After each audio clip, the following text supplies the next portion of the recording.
अब शो में वक्त आ गया है दर्शकों के सवालों को शामिल करने का और जवाब देने के लिए हमारे साथ वाइस इन्वेस्ट एडवाइजर के सीईओ हेमंत रुस्तगी जुड़ गए हैं और मनी टू स्कूल के फाउंडर अर्नब पंड्या जुड़ गए हैं। आप दोनों का स्वागत है हमारी इस पेशकश में। और हमारे पहले दर्शक बप्पी राय भी हमारे साथ फोन लाइन पर हैं। बप्पी जी नमस्कार, कैसे हैं? नमस्कार कुविति जी, हम ठीक हूँ, आप कैसे हैं? बिल्कुल ठीक बप्पी जी, बताएं, आपने मैं अपना आपका पोर्टफोलियो बहुत हमें बड़ा दिया फैन हूँ है। कविता जी, आपका शो देख के ही मैंने पोर्टफोलियो बनाया है। बहुत अच्छा लगा मुझे ये सुनकर और मुझे बहुत उम्मीद है कि आपका ये जो निवेश का पोर्टफोलियो है इसमें आपने अनुशासित तरीके से निवेश को बरकरार रखा है और जो आपने सपने अपने लिए बुने हैं वो भी पूरे होने की कगार पर हैं। तो मैं फंड्स दोहराती हूँ जो आपने जो डिटेल्स हमें दी हैं बप्पी जी। SBI फोकस इक्विटी है, मिरो एसेट का इमर्जिंग ब्लू चिप है, पराग पारेख का फ्लेक्सी कैप है, कैनरा बैंक का स्मॉल कैप है और SBI का भी स्मॉल कैप है। सर 2 स्मॉल कैप आपने क्यों डाले हैं? मैंने स्मॉल कैप का ऊपर थोड़ा ज्यादा जोर देने की कोशिश कर रहा हूँ क्योंकि वो लंबे समय में ज्यादा रिटर्न देता है, ऐसा मैंने देखा है। तो मतलब आप हाई रिस्क हाई रिटर्न वाले निवेशक हैं, ऐसा मैं बोल सकती हूँ? हाँ हाँ हाँ, डेफिनेटली। तो आपका स्टॉक का भी पोर्टफोलियो है क्या बप्पी जी? हाँ थोड़ा है, स्टॉक में भी इन्वेस्टेड हूँ, उधर भी 1 लाख रुपया इन्वेस्टिंग है। अच्छा, तो चलिए, जो आपके लक्ष्य बुने हैं आपको 15 साल के लिए 10 लाख रुपए भी अलग से निवेश करने हैं, है ना? हाँ, लमसम है मेरे पास, वो FD में था, वो मैच्योर्ड हुआ है अभी। बहुत बढ़िया। और अभी 2 करोड़ चाहिए 15 साल के बाद, क्या करेंगे बप्पी जी 2 करोड़ का? 15 साल के बाद हम जॉब छोड़ देंगे और वैसे ही दुनिया घूमेंगे, ऐश करेंगे, ऐसा थोड़ा इच्छा है। बहुत बढ़िया प्लान है, लेकिन 2 करोड़ काफी होंगे क्या? इधर में 2 करोड़ और 10 लाख जो होगा वो भी तो 15 ईयर्स तक रहेगा। हाँ, लेकिन देखिए पोर्टफोलियो आपको ऐसा बनाना है ना कि सिर्फ मुनाफे से दुनिया नहीं आपको घूमनी है। जो निवेश किया है उस पे लगातार आपको कमाई होती रहे, ऐसा पोर्टफोलियो आपको बनाना है, क्योंकि पूरा विश्व आप एक बार में थोड़ी घूम पाएंगे, आपको तो हर साल जाना होगा। और आप कह रहे हैं जॉब छोड़ देंगे तो आपको अपनी कमाई का भी तो इंतजाम करना होगा, वो कहाँ से आएगी? पोर्टफोलियो से ही आएगी। चलिए, ज़्यादा समझाइश आपको अर्नब जी देंगे। तो पोर्टफोलियो में इंक्रीज करूंगा ईयरली बेसिस पे, करेंगे ना? तो बहुत बढ़िया। हाँ, ईयरली बेसिस पे हम इंक्रीज करूंगा। चलिए, बताते हैं आपको कि आपका विश्व घूमने का जो सपना है वो पूरा हो पाएगा या नहीं हो पाएगा। तो अर्नब जी, ये फंड्स इनके पास हैं और बोल तो रहे हैं ये हाई रिस्क हाई रिटर्न वाले पोर्टफोलियो है, लेकिन अगर हाई रिस्क एपेटाइट है तब भी 2 स्मॉल कैप की ज़रूरत तो होगी नहीं, क्योंकि स्मॉल कैप का थोड़ा एक्सपोजर इनके पास फ्लेक्सी कैप में भी होगा। तो क्या इनके पोर्टफोलियो को और बेहतर तरीके से डाइवर्सिफाई किया जा सकता है? पहले हम देख लेते हैं कि देखिए, जब भी आप अपने रिटायरमेंट जैसे गोल के लिए आप प्लानिंग कर रहे हो, तो आपको सिर्फ और सिर्फ रिटायरमेंट होने के समय पे और उसके तुरंत बाद क्या स्थिति होगी सिर्फ उतना ही सोचना नहीं है, लेकिन बहुत आगे का सोचना है। क्योंकि आपकी रिटायरमेंट के बाद की जो जीवन का जो समय है वो इतना लंबा हो सकता है कि उसमें भी आपको कांस्टेंट इन्फ्लेशन का प्रेशर रहेगा। इसीलिए जब भी आप रिटायरमेंट कॉर्पस के बारे में सोचे तो आज की तारीख में न सोचे, लेकिन आगे जाते हुए काफी लंबा सोचे। उससे आपको पता चलेगा कि जो कॉर्पस आपको चाहिए वो शायद जितना आपने सोचा था इनिशियली उससे ज्यादा चाहिए। तो इससे आपका प्लानिंग भी और मजबूत होगा और ये over a longer period of time आपको पीस ऑफ माइंड देगा, ताकि आप जितना भी आगे जाते हुए एंजॉय करना चाहे अपनी तरीके से वो आप कर सकते हैं। दूसरी बात आती है इनके गोल, जो इन्होंने फिगर जो दर्शाए हैं उसके लिए उनको अगर ये अचीव करना है तो अराउंड तकरीबन 40,000 पर मंथ का निवेश करना होगा। अब जो वो एग्जिस्टिंग अमाउंट निवेश कर रहे हैं और जो उनके पास एक लमसम है, अगर हम ये दोनों फिगर्स को जोड़ लें तो इनका गोल अचीव होने में कोई तकलीफ नहीं होगी उनकी, क्योंकि ये दोनों अमाउंट्स है वो बढ़ते हुए एट अ कंजर्वेटिव जो अनुमान लगाया है वो at a conservative rate of 12%, क्योंकि ये सब इक्विटी फंड्स में है। तो अगर इस प्रकार से ग्रो होते हैं ओवर द नेक्स्ट 15 इयर्स तो इनका गोल अचीव हो जाएगा। लेकिन जैसे मैंने कहा, इससे इनको संतुष्ट होना नहीं है, इनको आगे जाते हुए एडिशनल अमाउंट्स भी निवेश करने हैं, ताकि जो उनका फाइनल कॉर्पस आए वो उससे भी ज्यादा बड़ा हो, ताकि वो लंबे समय तक चल सके। तीसरी बात आती है उनके चॉइस ऑफ फंड्स के बारे में। तो फंड्स उन्होंने अच्छे सिलेक्ट किए हुए हैं, लेकिन तकलीफ जैसे बताया गया कि 2 स्मॉल कैप फंड्स है। तो स्मॉल कैप फंड से जरूर आपको over a period of time शायद रिटर्न थोड़ा ज्यादा आता होगा, इसे ज्यादा वॉलेटिलिटी भी होती होगी, लेकिन ऐसा नहीं होना चाहिए कि आपके पोर्टफोलियो में रिस्क के नाम पे ही आप एक ही प्रकार के फंड्स को ऐड करें, क्योंकि और काफी सारे फंड्स हैं जो आप ऐड कर सकते हैं, जिसमें भी आप थोड़ा ज्यादा रिस्क लेके ज्यादा कमा सकते हैं। तो इनके पोर्टफोलियो को अगर हम एनालिसिस करें, तो ये दिखाई दे रहा है कि इसमें एक मिड कैप की कमी है। तो क्योंकि आपने 2 जो स्मॉल कैप फंड्स ऐड किए हुए हैं, उसमें से वो एक बदल के एक मिड कैप फंड ऐड कर सकते हैं। तो इससे क्या होगा कि पोर्टफोलियो एग्रेसिव ही रहेगा, लेकिन इसमें जो वैरायटी आएगी और थोड़ा डाइवर्सिफिकेशन आएगा अक्रॉस मार्केट कैप्स, तो उससे उनको थोड़ा ज्यादा बैलेंस आएगा पोर्टफोलियो में और ये अचीव कर पाए। पपी जी कोई सवाल पूछना चाहते हैं अर्नब जी को? हाँ मैडम, वो मेरे पास जो लमसम अमाउंट है वो कौन सा हाँ। फंड में हम इन्वेस्ट करेंगे? अर्नब जी, अमाउंट जो है वो आप अपने एग्जिस्टिंग सभी फंड्स में ही निवेश कर दीजिए, और ये इसमें अच्छा। आपको एक सिस्टमैटिक ट्रांसफर प्लान करना पड़ेगा। सिस्टमैटिक ट्रांसफर प्लान में क्या होता है कि आप पहले एक रकम है जो लमसम है वो एक लिक्विड फंड में डाल देते हैं, और वहां से लिक्विड फंड से हर महीने एक अमाउंट ये इक्विटी फंड में आता है। तो क्योंकि आपने ये 5 फंड्स का पोर्टफोलियो बनाया हुआ है, तो आप ये over a 6 month period spread out कर सकते हैं ये सभी फंड्स में, और वहां से एक सिस्टमैटिक ट्रांसफर प्लान करके रेगुलरली निवेश कर देना चाहिए। क्योंकि देखिए, इतना बड़ा अमाउंट है, तो उसे एक ही साथ निवेश करना एक इन्वेस्टमेंट रिस्क होता है कि आपका जो कॉस्ट है वो एक ही प्राइस पे आ जाता है। तो थोड़ा रिस्क स्प्रेड आउट करने के लिए सिस्टमैटिक ट्रांसफर प्लान कीजिए यही फंड में, कोई नया फंड जोड़ने की जरूरत नहीं है, यही फंड में कीजिए। और जैसे मैंने कहा, एक मिड कैप फंड एक स्मॉल कैप फंड के जगह ऐड कर दीजिए और उसी में आप ये सब कीजिए, तो फिर ये अमाउंट लमसम का जो है वो भी निवेश हो जाएगा। जी उम्मीद करते हैं कि आपको सलाह समझ में आ गई हो। अगर आपसे कुछ मिस हो गया हो तो हमारा जो ये शो है ना, हमारे चैनल के यूट्यूब पर भी जाता है, वहाँ पर आप एक बार फिर चाहें तो सलाह को सुन सकते हैं। Thank you so much Pappi ji. हम आगे बढ़ेंगे। मनोरंजन परिदा जी फोन लाइन पर हमारे साथ हैं पुणे से। नमस्कार परिदा सर, क्या हालचाल? नमस्कार मैम, बहुत बढ़िया हूँ मैं। बहुत बढ़िया। आप अपनी टीवी की आवाज़ बंद कर देंगे, मुझसे फ़ोन पर बात करेंगे क्या? जी जी, टीवी आवाज को बिल्कुल बंद किया हुआ है।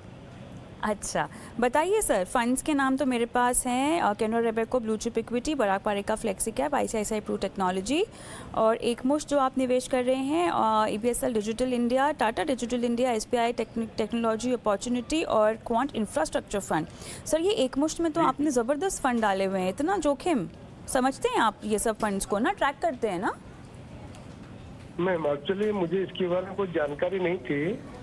अच्छा। तो ये म्यूचुअल फंड्स के बारे में थोड़ा बहुत जानकारी थी, तो मैंने ये म्यूचुअल फंड कैलकुलेटर से SIP को चेक किया था मैंने नेट से। हाँ हाँ। तो वो हाँ, सब हाँ। देख के मैंने डाल दिया था। मुझे एक्चुअली इसके बारे में कोई जानकारी थी नहीं। अच्छा अच्छा, कब से कर रहे हैं ये SIP और लमसम कब से शुरू है आपका ये इन्वेस्टमेंट? ये 2021 से शुरू है, ऑलमोस्ट 1 ईयर हो चुका है। बट ये मुझे लग रहा है कि लमसम में जो मैं डाला है वो काफी डाउन में जा रहा है। मुझे ऐसे लग रहा है कि शायद ये कुछ गड़बड़ कर दिया मैंने, तो शायद मुझे इतना आइडिया नहीं था। चलिए कोई बात नहीं, देर आए दुरुस्त आए, आपने अच्छा किया, अपने सवाल को हमारे पास भेजा, और हमारे एक्सपर्ट पैनल पर जितने भी लोग हैं आपको कोशिश करेंगे आपकी सहायता करने की। तो हेमंत जी बताएं किस तरह से आप सहायता कर सकते हैं मनोरंजन जी की? देखिए कविता, अगर हम इनका पोर्टफोलियो देखें तो जो मुझे सबसे सही बात लगती है इस पोर्टफोलियो में वो ये है कि इन्होंने एक कॉम्बिनेशन रखा है, कुछ पैसा एसआईपी के द्वारा इन्वेस्ट कर रहे हैं, कुछ पैसा एज ए लमसम इन्वेस्ट कर रहे हैं। हम सभी जानते हैं कि एसआईपी से जब आप इन्वेस्ट करते हो तो एक डिसिप्लिन तरीका होता है, आप डिफरेंट लेवल पे इन्वेस्ट करते हो। और लमसम में ऑब्वियसली क्योंकि मार्केट हमेशा वॉलेटाइल नहीं रहता, ऐसी भी स्टेज आती है जब मार्केट थोड़ा एक डायरेक्शन में जाता है, तो एज अ कॉम्बिनेशन जब आप इन्वेस्ट करते हो तो मुझे लगता है वो एक in terms of investment strategy वो काफी अच्छा है। लेकिन प्रॉब्लम क्या है कि उसके साथ में 2-3 और चीजों का हमें ध्यान रखने की जरूरत है जब हम इक्विटी में इन्वेस्ट करते हैं। सबसे पहली बात यह है कि आपका टाइम होराइजन बहुत ही वेल डिफाइंड होना चाहिए, क्लियरली डिफाइंड टाइम होराइजन होके, और दूसरा लंबे समय के लिए इन्वेस्ट करें। दूसरी इंपॉर्टेंट चीज ये कि आपका पोर्टफोलियो जो है वो वेल डाइवर्सिफाइड फंड में होना चाहिए। अब यहाँ पे अगर हम देखें तो इनके पास टोटल 7 फंड्स हैं, 7 फंड्स हैं पोर्टफोलियो में। उसमें से जैसा आपने नाम पढ़े देखा, 2 जो फंड्स हैं वो वेल डाइवर्सिफाइड कैटेगरी में हम कह सकते हैं। पारंपरिक का फ्लेक्सी कैप फंड है और दूसरा जो फंड है वो कैनरा रोबेको का ब्लू चिप फंड है। बाकी जो फंड है 4 फंड वो सेक्टर फंड है, आईटी फंड हमने देखा, और एक फंड है इंफ्रास्ट्रक्चर जिसको हम थीमेटिक कैटेगरी में डाल सकते हैं। अब हम जानते हैं कि इक्विटी एज एसेट क्लास काफी एग्रेसिव है। उसके बाद जब आप किसी सेक्टर फंड में पैसा लगाते हैं तो सेक्टर फंड का प्रॉब्लम क्या है, एक तो टाइमिंग सही होना चाहिए, दूसरा हमें वो उस तरह का रिस्क प्रोफाइल होना चाहिए। अब जैसा हमने देखा कि पिछले 1 साल से ज्यादा समय में आईटी फंड ने परफॉर्म अच्छा नहीं किया, और जैसा वो महसूस भी कर रहे हैं क्योंकि एक तो उन्होंने लमसम डाला, उसके बाद आईटी फंड में इतना पैसा डाला, तो ऑब्वियसली उनको दिख रहा है कि उनका जो पोर्टफोलियो की वैल्यूएशन है वो काफी नीचे है। वही रिस्क है जब आप किसी सेक्टर फंड में जाते हैं, क्योंकि वहां तो टाइमिंग सही होना चाहिए, आपका जैसे मैंने कहा आपका रिस्क प्रोफाइल होना चाहिए। तो ये मुझे लगता है। और थीमेटिक फंड, इंफ्रास्ट्रक्चर हमने देखा है, यस इंफ्रास्ट्रक्चर एक फेज आते हैं जब वो अच्छा करते हैं, बट जब आप इस तरह का पोर्टफोलियो बनाते हैं तो आपकी परफॉर्मेंस जो है वो काफी इरेटिक हो जाती है, और जो उनको सामने अभी फेस करना पड़ रहा है। तो मैं ये चाहता हूं कि ये अपने पोर्टफोलियो को काफी सारे बदलाव करें। एक तो इतने सारे फंड की जरूरत नहीं है, 2 फंड इनके पास जैसा मैंने कहा जो वेल डाइवर्सिफाइड कैटेगरी के फंड्स है वो काफी अच्छे हैं। इसके अलावा मैं चाहता हूं कि 2 फंड ये अपने पोर्टफोलियो में रखें, जैसे कोटक इमर्जिंग फंड है, एक मिड कैप फंड रखें, और निपॉन इंडिया का एक multi cap fund. Multi cap fund में क्या होता है कि मिनिमम 25% एलोकेशन तीनों सेगमेंट यानी लार्ज कैप, मिड कैप और स्मॉल कैप में जाती है, और बाकी 25% फ्लेक्सिबिलिटी है फंड मैनेजर के पास वो कहां पे इन्वेस्ट करें।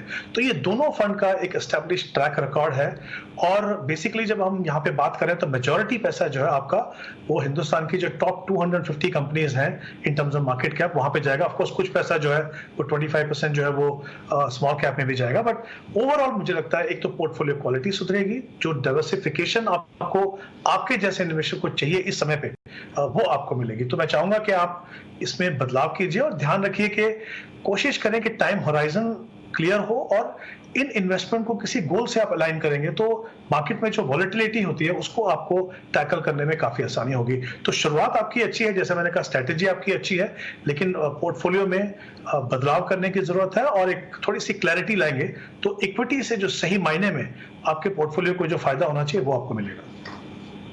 रंजन जी, कोई सवाल पूछना है हेमंत जी को?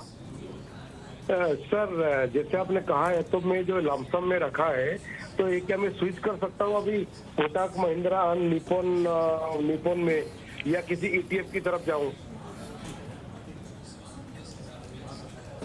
मेरे हिसाब से इस स्टेज पे जिस तरह का आपका पोर्टफोलियो साइज है, और आप हालांकि आप देख रहे हैं कि आईटी फंड में काफी करेक्शन आ चुकी है वहां पे, तो मे बी आप अगर बदलाव करना चाहें तो इस समय पे भी कर सकते हैं, लेकिन क्योंकि आपकी इन्वेस्टमेंट जो है वो यहाँ पे रुकेगी नहीं।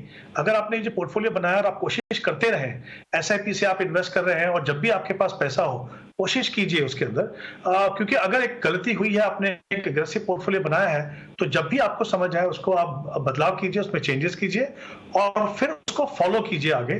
कोशिश कीजिए कि जब भी आपके पास पैसा हो तो उसमें आप इन्वेस्ट करते रहिए। इसलिए मैंने आपको कहा कि आपका जो टाइम होराइजन है वो डिफाइन कीजिए कि आपके पास 10 साल है या 15 साल है। एक बार वो क्लैरिटी आ गई तो फिर आप और अच्छे तरीके से उसके अंदर इन्वेस्ट कर पाएंगे। चलिए, ऑल द बेस्ट आपके पोर्टफोलियो के लिए। अखिल शर्मा हमारे साथ फोन लाइन पर हैं। सर, आपके फंड्स के नाम मेरे पास हैं। 16,000 की एसआईपी कर रहे हैं आप 5 फंड्स में, और पोर्टफोलियो की वैल्यू लगभग 11,36,000 की है, और आपको 8 लाख का एक मुश्त निवेश भी करना है। 25 साल में 2 करोड़ चाहिए। यही सवाल है ना आपका अखिल जी? जी मैडम, ठीक सवाल। ऑलराइट जी। अर्नब जी, इनको भी प्रॉब्लम यही है कि जो इन्होंने गोल सेट किया हुआ है 25 साल के बाद 2 करोड़, तो प्रश्न यही उठता है कि क्या ये 2 करोड़ 25 साल बाद पर्याप्त होंगे? क्योंकि जो जिस प्रकार इन्फ्लेशन आपके पूरे पोर्टफोलियो का वैल्यू को इरोड कर देता है, तो जो परचेजिंग पावर होता है, यानी कि उस रकम से जो आज की तारीख में आप खरीद सकते हैं, वो इतने साल बाद आप उससे काफी कम खरीद सकेंगे, क्योंकि जो भाव है वो बढ़ चुके होते हैं। तो वही गुड्स के और सर्विसेज के लिए आप ज्यादा पैसा देते हैं।